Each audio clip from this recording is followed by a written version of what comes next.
Good day, everyone. Welcome to Real Conservative Headline News. I'm your host, Nathaniel Rajkumar. Starting off, of course, with news from here in Trinidad and Tobago. Prime Minister Kamla Persad-Bissessar, Senior Counsel, has confirmed that this country's national budget will take place in early October. She said although a date is yet to be set, she does not expect it to be a balanced budget. The Prime Minister assured that the usual priority areas such as health, national security, and education will see the biggest allocations. And as I've said, I think even up to yesterday, we can't expect to have a balanced budget when you need to invest right now in the economy. Just like when you have a small business, when you have a business that probably was going through some financial difficulties, you're going to have to borrow in order to be able to invest. And then when you begin to make a profit, you wouldn't have to borrow as much as time goes by until you start to make a surplus. You start to make, you will be able to eliminate or pay off your debts. And from there, you wouldn't really have to borrow that much again, if anything at all. So at this point in time, we are in recovery mode here in Trinidad and Tobago. And therefore, what is needed is to focus on investing and, of course, diversification. And one of the main things we need to invest in is the reopening of Petrotrin, the oil refinery.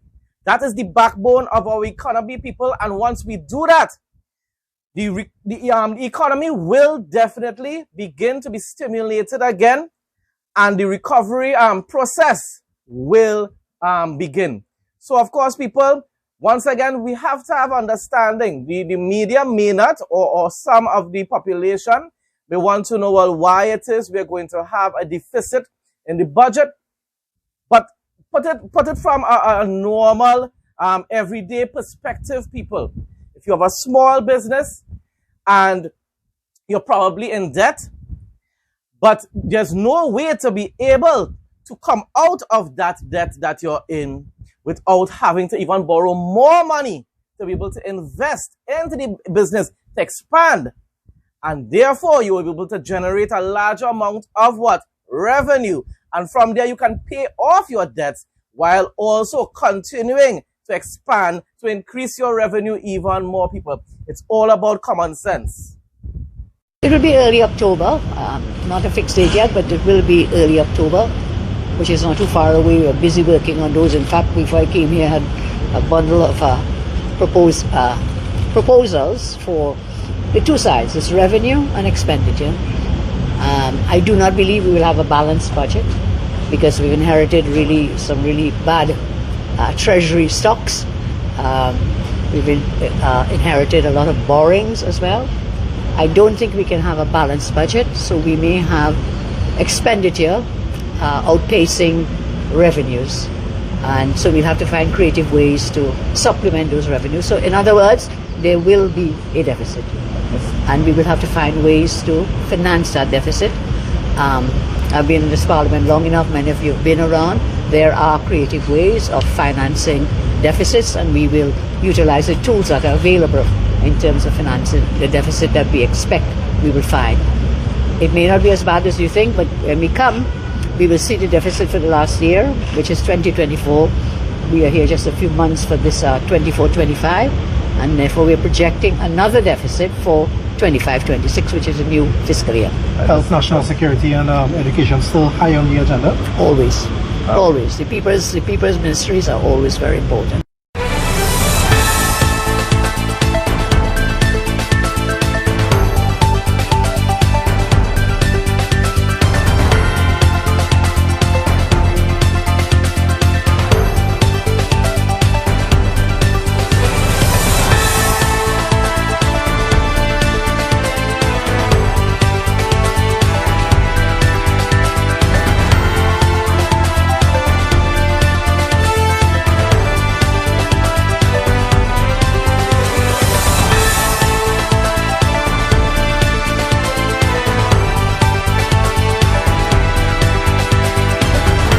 No more overheating phones.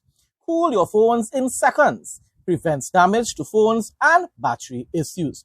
Better gaming experience and streaming. USB powered and fast charging, lightweight and quiet, ideal for kids and adults, works with all smartphones, makes a great gift. Enjoy free island-wide delivery. Call or WhatsApp 868-762-6589. Some other local news, NIBTT staff to receive long-delayed back pay and arrears. So of course, that's good news for them. The Prime Minister noted that the agreement was solemnly settled, duly signed and lawfully registered, binding on all parties with the full force of the law. Mrs. Pasabi-Sessa said the government's action is not only about back pay and arrears, but rather about reinstating the dignity of workers, reaffirming their humanity and upholding the rule of law as the bedrock of TNT's democracy. And democracy is something that I love and cherish. My cabinet, she said, has directed the NIBTT to do the following: to implement the agreed salary adjustments with immediate effect, to facilitate the full and prompt payment of all outstanding arrears to affected employees without delay. This is not merely the execution of a contract. This is the restoration of justice and fulfillment of our workers' agenda. And this is, I am proud to say, the delivery of another campaign promise. And rest assured, people, just like back in the 90s under Prime Minister Basil Pandey, and definitely under Kamala Persad-Bissessa's first term in office between 2010 to 2015, UNC has a track record of fulfilling most, not all, but most of their campaign promises. And this time around, I believe that she's going to even fulfill a lot more of them.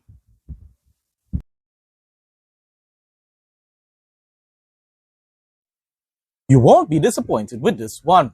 Look and feel great every day. Painless trimming with no pulling of hair guaranteed. Comfortable to hold and lightweight. Intelligent anti-pinch system. Safety travel lock. Accurate and painless trimming. Durability, 100% quality. Fast charging. To place an order, call or WhatsApp 868-762-6589.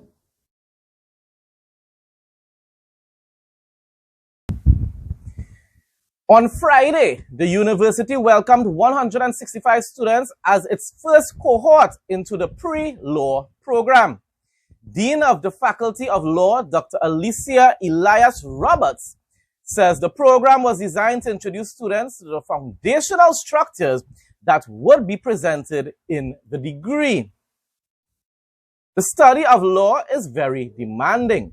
We found that sometimes students will not successful in the law program because, well, were not. I believe there's a typo there.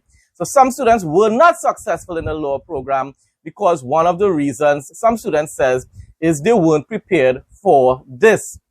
So we felt that having something that is preparatory would assist them in being more successful if they are admitted in the program and they accept that offer. Then we think this will help with that success rate. So basically what the person was trying to say there is that a lot of individuals, if they're just going to study law one time without an introduction to it, they're basically, overwhelmed by what it entails. And therefore they're giving this sort of program from before, like an introduction, to give them some insight into what they're going to have to study. And then people will either decide, okay, I want to go on further into my studies into law, or say, okay, that's not really for me. I will go and seek out a different field of work, a different career. At Friday's Public-Private Partnership Conference in Port of Spain, Minister of Planning, Economic Affairs and Development, Dr. Kennedy Sarawat Singh, highlighted what the government has accomplished in its plan to promote ease of doing business in Trinidad and Tobago. He said, as you would have known in the last month or so, we would have changed the TTIFC into the National Payments and Innovation Center of Trinidad and Tobago. We have begun to make changes Cabinet has also approved the re-establishment of the Economic Development Board. We are moving at a pace to make sure that we understand fundamentally where we are, the things that we are good at, and the things we need getting help done or improving in. Just yesterday, Cabinet approved the establishment agreement between the government of Trinidad and Tobago and the World Bank Group. Once, of course, it is vetted by the Attorney General's office, we are moving to establish that office here in Trinidad and Tobago. That's definitely going to be very good for individuals, of course, who probably desire to obtain a loan and whatsoever for their business or whatsoever. The Ministry of Works and Infrastructure through its program for upgrading roads efficiency PR unit is on the ground in Calcutta number 1, executing road rehabilitation works, which are now about 76% complete. The team has been excavating, strengthening, and preparing this roadway for paving. Not patching, people. People will understand why I said not patching if they are Trinidadians. These works are intended to build a more resilient surface and ensure a smoother, safer commute for residents and road users. Looking ahead, the ministry will also undertake extensive drainage upgrades in the area to further reduce the risk of flooding and strengthen long-term resilience. We need that drainage assistance here in Sangre Grande as well. We really do need some assistance in a lot of different ways here in Sangre Grande. Team TNT and the COTEC, COTECC Masters in Mexico. Josiah Hills has powered his way into the third place playoffs after some solid performances in singles, including 2 strong wins in single matches at the Central American and Caribbean Tennis Confederation Masters in Mexico. He also teamed up with Guatemalan partner Vladimir Bitkov to win 1 match. Bakira Bain is also battling it out on the international stage. She secured a strong singles win in her group and continues in the playoffs, now aiming to avoid the 8th spot. Both athletes are flying the red, white, and black with pride while making their mark on court and making TNT proud. News from Guyana. Yesterday, President Dr. Mohamed Irfan Ali visited the construction site at the junction of Heroes Highway and the Eastern Approach Road for the Demerara River Bridge. Video for this report was provided by Guyana Chronicle. Looking at the final phases of work in the approach road and the roundabout from the Heroes Highway leading on to the new Demerara Harbour Bridge.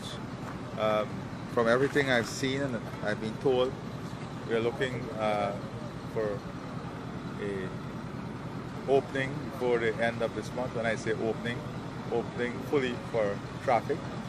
So the final phase of testing in relation to the roads, the load testing on the bridge is ongoing also. The full load testing will be completed on the bridge so that we will have this project ready for use long before the end of this month.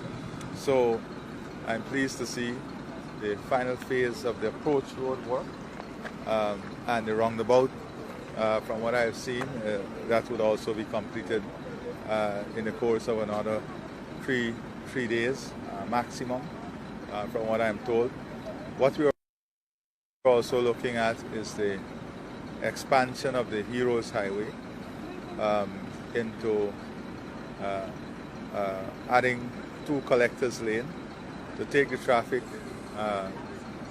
that goes directly onto the what we call the Hogsbush interconnection going all the way back to Ogle. So the engineers are looking at that also so that you can have greater efficiency in terms of traffic flow. On the west side of the bridge, of course, there's a collector lane that has been added to take the traffic from the west bank directly off of the bridge and to put it back on the west bank carriageway instead of going around the roundabout on the west side of the bridge. So these additional work are being completed so that we can have a beautiful bridge, but also good traffic management in the process. The ultimate goal is to have, for the greatest efficiency, is to have 2 flyovers, one on the Hero Highway and one on the West Bank, but that is, those are projects we're looking at down in the future and not immediately. So we'll see how this design in terms of traffic management work, but definitely with the growth of the traffic, we'll have to have an unimpeded flow of traffic coming off the bridge over the new highway on both sides, going on to, whether you're going on to the East Coast or the East Bank or the West Coast and West Bank. Education in Guyana is being transformed, not just with infrastructure, but through access. EduFM, the Ministry of Education's dedicated radio station, has become a lifeline for thousands of children across the country, bringing quality lessons from Georgetown to the most remote hinterland communities. So it's radio. Maybe they should try to do some Zoom type of programs as well. But it's a good idea. I wonder if we could try to implement that here in Trinidad, for like children who can't attend school at some point in time. Maybe they're unwell or whatsoever, but they could still be able to participate in whatever was taking place in school on those particular days that they couldn't attend. Trinidad is much smaller than Guyana, so of course it's not really about accessibility to schools or anything like that. Although there are some rural areas that may have transportation issues, but basically because we are such a small island, most locations have a school whereby children could be able to attend. But it's still a good idea, maybe, just to have that as, something, as I said, for circumstances whereby a child really cannot attend school at a point in time. They can still listen on the radio or whatsoever to be able to hear what was being taught on that particular day. This is a little inspirational information from Guyana. For Simon, now 50, and the mother of 2 grown daughters, poultry farming is more than a livelihood. It is a testament to resilience, faith, and ingenuity.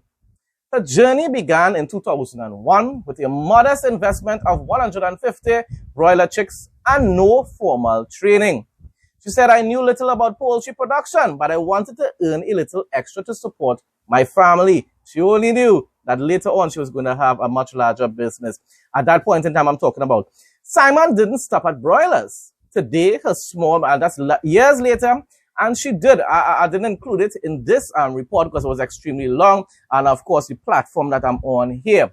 But she did experience a lot of challenges throughout that time, during that space of time. But she overcame, and that's the wonderful thing about it. But so going back to what I said there, Simon didn't stop at broilers. Today, her small farm has more than 200 Muscovy ducks, which she hatches using traditional brooding methods. She also keeps layers that produce eggs for both family consumption and the market. I want to get a few layers.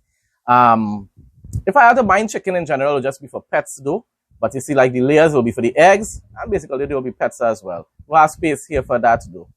Beyond poultry, Simon leans into her indigenous heritage by producing quinches, cassarip. I remember growing up as a child hearing about that cassarip things, like something used to be, I believe, to like preserve meat or whatsoever.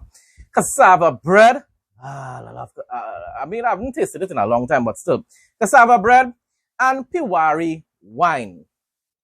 These products are currently made in small batches, but she dreams of upgrading packaging and labeling so they can one day sit on supermarket shelves. I would love for her to be able to even export it to here in Trinidad and Tobago. Her farm now carries an official name, Sky Poultry Farm, chosen in honor of her granddaughter. She said, this is my way of empowering her Simon said proudly. I wanted to grow up educated, independent, and entrepreneurial. Very, very, very inspiring. Hi, it's Education Month, and this year's theme is Quality Education for National Development. My name is Philip Williams, and I am the head of EduFM. EduFM is the Ministry of Education's radio station, and it's one arm of the distance education unit, and we're responsible for broadcasting content, curriculum content to the schools and to the communities all across Guyana. We have a staff of 16 persons here at the Nerve Center in Kingston, and this is where all the action happens. We have a battery of writers and producers, and we provide content that is aligned with the curriculum. Apart from the content and the instructional hours that we have on radio, we have some fixed shows. There's one in the morning, there's one at noon, there's one in the afternoon, and those are live. Hi, my name is Ayana Waddle, and currently I am the production manager here at EduFM. My role since I've been here has evolved tremendously. I started as a producer. I was upgraded to station manager, and now I deal with production matters. And basically my key responsibility is that of supervising our broadcasters and our broadcast team. And I say that to say internally we have 16 staff members, but external to us who come in to do special shows that we have, like the New Day show, Afternoon 360, and of course on Saturdays we have We Culture, where I host that. I manage those personnel. So they visit us briefly, but of course we have to keep the mandate of education, and we have to really monitor what they're doing. And so that's my key role here. I communicate with the broadcasters, ensure that they understand that they're reaching not only the children, youth, but they have to have content that really engage the nation when it comes to education. It should have some thought behind it, and it's not just a random show with music. We can boast here that the Ministry of Education through EduFM has the biggest radio station in Guyana, the biggest reach, biggest network in the Caribbean, given the sheer size of our country and the places we reach. This is important because it helps with the education's policy of equitable distribution of education. The radio, as you know, can permeate and go places that other media can't necessarily go. So people in the hinterlands, people in the valleys, people in the rivers, they all can tune into EduFM, the home of family edutainment. Some of the other things that we do here, of course, most persons might remember us, our broadcast to schools, which we outsource to NCN. But now that we have our live studio, we do a lot of that work internally, and it's played on our channels, 99.7, 99.9, everywhere else in Guyana. And so we engage with teachers to continue writing those scripts. The next chapter of radio is interesting because radio traditionally is an analog means of communication, and that in a way has helped it to stand the test of time over years. So it's quite an ancient technology, but with current relevance. The next frontier for radio is amalgamating the analog space with the digital space. And for that, we have started our process. As you know, the country, we're heading to a digital economy, a digital space. And so all of our information, all of the content that we have digitized them. So we've had a special unit set up to digitize the analog tapes. And so we have that as a digital copy now, and then it's also uploaded to an app that we have. The app is called EdPal, so people can download the app on their devices, and they have live radio plus all the content on demand they can play whenever they want. So I feel as though the future for radio and the future for broadcast, especially in our space, is migrating into the digital domain, and we're excited about how that can look for us. As we're in Education Month, it really resonates, the work that we do, because you feel like a sense of achievement and accomplishment, because we're really celebrating education, and then you take you look at your journey and you see that, you know, what we're doing here is impactful. Sometimes you do it on a daily grind and you tell yourself, you know, is it reaching people? But then you get, especially now with our live programs, our Afternoon 360, which is a very popular one. And of course, most of the other regions, they would really join us. We get that feedback from them that they're listening. The content that we have is aligned with the curriculum. So if there's a subject or a topic that you miss in your classroom, you can listen to the radio or you can download the app and play it at your own convenience. We broadcast at 99.7 in Georgetown and 99.9 most places out of town. But EduFM is the home of family edutainment, and it's one of the great initiatives by the Ministry of Education to help bridge that education gap across Guyana. No more overheating phones. Cool your phones in seconds. Prevents damage to phones and battery issues. Better gaming experience and streaming. USB powered and fast charging. Lightweight and quiet. Ideal for kids and adults. Works with all smartphones. Makes a great gift. Enjoy free island-wide delivery. Call or WhatsApp 868-762-6589. News from Jamaica. At just 13 years old, Aiden Dunn, having nothing but this was another inspirational story. Two in a row in one day. But one from Guyana and now one from Jamaica. So at just 13 years old, Aiden Dunn, having nothing but 2 phone cases and a single LED light, he set out on his dream path of becoming a successful entrepreneur. Today, the now 17-year-old, 4 years later, who recently celebrated his birthday, is the CEO of Unstoppable Enterprise. He oversees a team of 15 workers, of course, employees, and distributes electronics and other products across Jamaica at 17 years old. These are the kind of role models that our youths need to have nowadays. I have to refrain from saying certain things because of the platform, of course. But nevertheless, these are the type of positive role models that we should have our youths following. And these are the individuals to highlight in the media all the time. So he oversees a team of 15 and distributes electronics and other products across Jamaica. Dunn also operates a separate shipping venture at 17 years old, people, helping individuals import goods directly from China to Jamaica. If that isn't inspirational, I don't know what is. Two wonderful, inspirational stories. And it's not stories, it's real life stories from Guyana and Jamaica. My name is Aiden Dunn. I'm the founder and CEO of Unstoppable Enterprises. I'm 17 years old and I just recently graduated from KC and I go to UTech now. What are you studying at UTech? Business administration. How long have you started this business and what do you specialize in? Alright, so I started this business when I was actually 14. You know, I took it serious at 14, but I started at like 13 years old. Mm-hmm. What were you doing at 13 in terms of business-wise? Business-wise, well, I started out with 100 US, 1 phone case and 2 LED lights. And from then, you know, I went to Kingston College.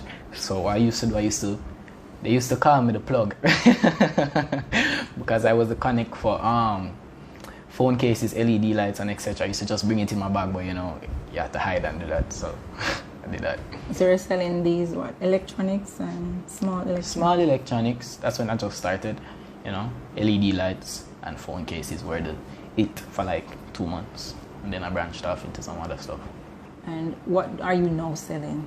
All right, so what we're now selling and a service that we now offer is direct shipping and clearing from China to Jamaica. Right, but what we have in stock, we have LED mirrors, right? We have normal mirrors in stock as well. We have the full body mirrors, right? We have water heaters, my own brand of water heaters. It's called Unstoppable Water Heaters, and they come with a free shower head. We have water coolers. We have pot sets available. Our ice makers, commercial ice makers. We have a whole heap of stuff, a lot of stuff in stock. and more to come. What inspired to start a business at just 13? Well, what inspired me was mainly my mom, actually, because from a tender age, I've always seen her, you know, buying and selling, right? She started with sheets and curtains and etc. But also my family, right? Because I remember at tender age of just 9 years old, right? My family believes in hard work, and that's what we did. So I started clearing containers, normal, you know, just like any worker on Red Hills Road. Started to clear containers, help take out toilets out of the container, many different. So I guess I was always grown to lead, right? So I always had it in me, and hard work is key. What made you choose to sell, you know, what you're selling? Was it anything in particular why you chose to, you know, you could have said different things, but you're selling electronics? The thing is, you know, I don't only specialize in electronics. When I started, I mainly specialized in them. What made me start with electronics at first, though, you know, I didn't have as much capital, because when I just started, you know, you're not going to have as much capital, and I wasn't getting any help, you know. So what I did was I went and did my market research and think about stuff that are hot in the market and that are going to sell, and I can make small profit but still profit, because small profit is better than no. Now for the travel section of my news headlines, and basically we're still sticking to like the regional topic and also local to an extent. As one of the oldest and most historically significant towns in Tobago, Plymouth served as a key site for the various European settlers on the island from the early 1600s. Control of the area changed hands throughout its history, with evidence of its layered colonial past still visible, but it's now a tourist attraction. In Grenada is sharpening the way it tells its story online. Promoting tourism, people. We need to do a whole lot more of that here in Trinidad. Guyana is doing it. We need to follow as well. The Grenada Tourism Authority has separated its digital presence into two distinct channels. One designed to inspire travelers, the other to keep industry partners informed. So the business aspect, or the business part of it. The Pure Grenada page will remain the global showcase for destination, highlighting the beaches of Grenada, Carriacou, and Petite Martinique alongside the island's culture, food, and year-round events. As the branded home of Pure Grenada, the spice of the Caribbean, it is aimed squarely at vacation planning, offering a steady stream of inspiration for travelers looking to the Tri-Island state. The Grenada Tourism Authority page takes on a different role. Here the focus is corporate, as I tell you, the business aspect of it. Press releases, trade show updates, partner news, special travel offers, and a weekly events calendar. Content built for stakeholders and the broader travel industry. Because remember, people like you and I wouldn't really probably want to hear. Well, I'm into the news information and reporting, so I will want to read it as well. But for individuals outside there in general, you may just want to hear more about the traveling aspect of it. But those who are investors would want to get this type of information. The shift comes as part of a larger effort to refresh how Grenada presents itself. A new corporate website is in development, one that will host programs like 473 Connect, Grenada Travel Expert, Pure Grenada Excellence Champion, and Tourism Licensing, along with the authority's payment portal. It is also the first step in a broader brand audit designed to sharpen Grenada's global positioning. So you see, people, some wonderful travel news from right here in our region. Like most of the Caribbean, Tobago was inhabited by tribes of indigenous peoples, later referred to by the generalized term Amerindians. On his third voyage to the so-called New World, Italian-born, Spanish-employed mercenary Christopher Columbus happened upon the populated island in 1498, later claiming he discovered it. He dubbed the island Bella Forme. Nearly 100 years later, in 1596, the British claimed sovereignty of Tobago. Attempts were made by both the Dutch and British to create settlements, but these attempts failed as the indigenous people successfully defended their land. It wasn't until 1642 that there was a sustained European settlement founded by the Colanders in the area known as Plymouth today. According to the records posted at the site of the Coland Monument, it was a free town with a diverse population that engaged in global trade, making Plymouth, then called Jacobstad, the first capital of Tobago. Naturally, the first stop on any Plymouth tour is the Coland Monument. This striking landmark honors the first European settlers from Coland, today's Latvia, who made Tobago their home. Designed by a Coronian in exile and brought to life by local sculptor Janis Minkis in 1978, it stands as a symbol of shared heritage. Set on a breezy rise with views of Great Coland Bay, the monument is framed by open lawns and shady trees. A serene spot where descendants still gather to celebrate the enduring ties between Tobago and their ancestors. The next must-see site in Plymouth has long been an enigma, stirring more questions than providing answers. The final resting place of Betty Stephen, commonly known as Mystery Tombstone, has stoked many an imagination for well over a century by the cryptic words engraved upon it. People from the village and beyond postulate numerous theories and share several tales purporting to explain the meaning of the inscription. Some describe tales of a forbidden romance between an enslaved girl and her master, while other rumors state that she died during an unconscious childbirth. Myths even vary on the number of children she was said to have birthed, ranging from 1 to sextuplets. The truth? Probably lost forever. Still, the magnetism of the mystery shows no sign of fading. The last leg of the Plymouth trip takes us to Fort James. Perched high above the turquoise waters of Great Coland Bay, Fort James is where centuries of history meet Tobago's laid-back charm. First built by the British in the 1760s as a military barracks, and later a 4-gun battery guarding the bay, the fort has witnessed uprisings, battles, and even a brief French occupation. Today, the echoes of that past remain in its weathered stone walls and cannons, now set amid lawns and shady trees. Visitors can wander the grounds, take in panoramic views of the bay, and enjoy one of the island's most picturesque spots for sightseeing, relaxing, or a picnic.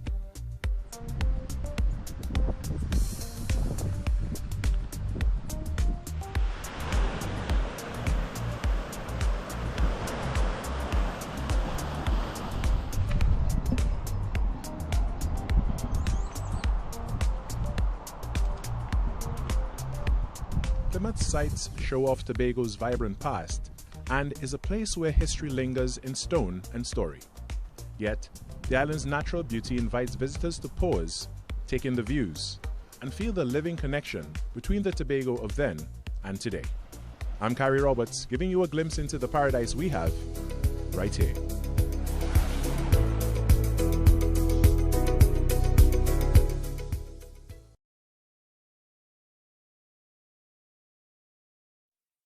You won't be disappointed with this one. Look and feel great every day. Painless trimming with no pulling of hair guaranteed. Comfortable to hold and lightweight. Intelligent anti-pinch system. Safety travel lock. Accurate and painless trimming. Durability 100% quality. Fast charging. To place an order, call or WhatsApp 868-762-6589.